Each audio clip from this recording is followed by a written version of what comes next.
ஒரு இறால் எடுத்து அதில் வச்சு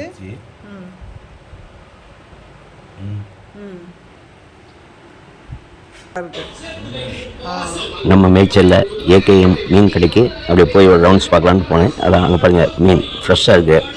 அதே மாதிரி கடல் மீனும் இருக்குது. அதனால் இன்றைக்கி என்ன பண்ணலான்னா இறால் மீன் வாங்கலான்னு ஒரு ஆசை வந்துடுச்சு. அதனால் தம்பிகிட்ட போய் கேட்டேன், இறால் கொடுத்தாரு.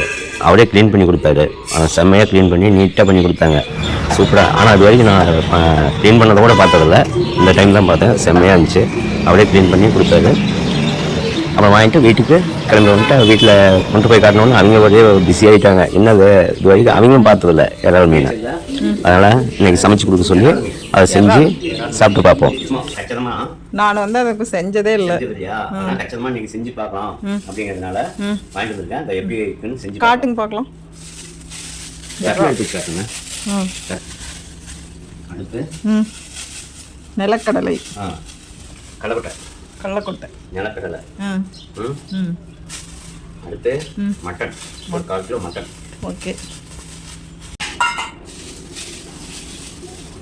தொட்டுறதுக்கே ஒரு மாதிரி தான் இருக்குது இறால். எவ்வளோ நீட்டாக க்ளீன் பண்ணாங்க தெரியுமா?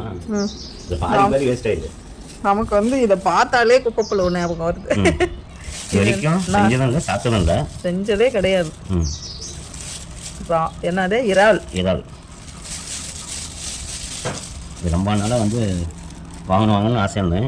இன்னைக்கு தான் வாங்க முடியுது. அவ்வளோதானா? என்ன இருக்கா? அவ்வளோதான். மட்டும் ஓட்டு தலை வரலாம் பிச்சு எடுத்துட்டாங்க. உள் பக்கமாக இருக்குது. இந்த நரம்பு தான் எடுக்கணும்னு நினைக்கிறேன். இந்த நரம்பு இது குடலாக இருக்கும். சரி, இருக்குல்ல இந்த குடல், இறாலுக்குள்ள குடலா? இது வந்து இப்படி சென்டரில் இது பண்ணி விட்டு இதை ஓட்டி எடுத்தா கதா இதுதான் குடல். அதுதான் வந்து குடல், அந்த இறாலில் உள்ள குடல். இதுதான். இப்போ அதே போல் க்ளீன் பண்ணி நல்லா கழுவிடணும். கழுவணுமா? ஓகே. இறால் செய்ய போகிறேன். கொஞ்சம் எண்ணெய் சேர்த்தே வைப்போம். போடுறேன்.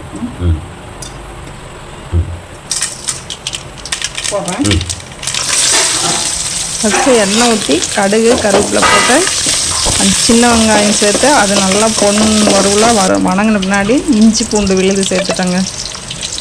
அந்த இஞ்சி பூண்டு விழுது நல்லா வாசம் வர அளவுக்கு வதக்கின பின்னாடி அதுக்கப்புறம் தாங்க தக்காளி சேர்த்துனேன். தக்காளி வதங்கிறதுக்கு வந்து லைட்டாக தூள் உப்பு சேர்த்துக்கிட்டேன்.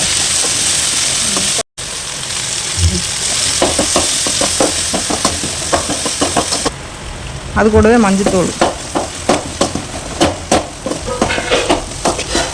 நல்லா தக்காளி சுருண்டு வந்த பின்னாடி பார்த்திங்கன்னா மீன் மசாலா பொடியும் காரத்துக்கு வந்து மிளகாத்தூளும் கொஞ்சம் சேர்த்து பச்சை வாசம் போகிற அளவுக்கு வதக்கிக்கலாம். கிரேவிக்கு ஏற்ற மாதிரி தண்ணி சேர்த்துக்கலாம். தண்ணி சேர்த்து நல்லா கொதிக்க விட்டு கிரேவி ரெடியான முன்னாடி இறால் சேர்த்துக்கலாம்.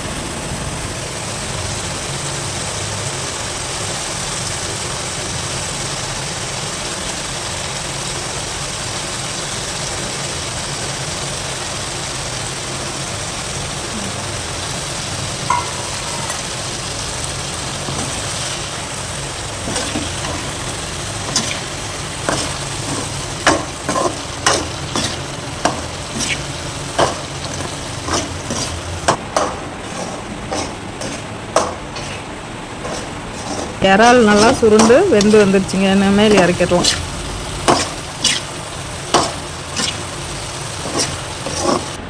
சூப்பராக இறால் ரெடி ஆயிடுச்சா? இறால் கிரேவி ரெடி ஆயிடுச்சு பாருங்க.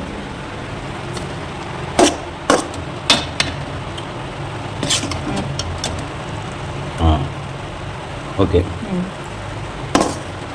தட்டில் எடுத்து வச்சுக்கோ.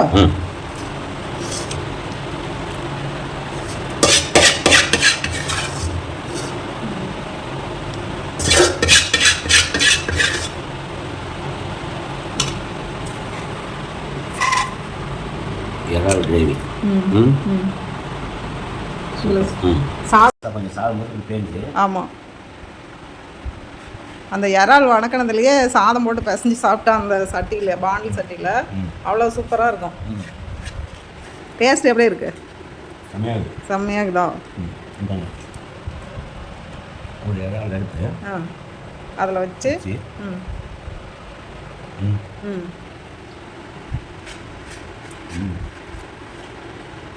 சூப்பராக இருக்கா? நான் கூட தெரியாமல் செஞ்சேன், ஆனாலும் சூப்பராக இருக்குது. ஓகே.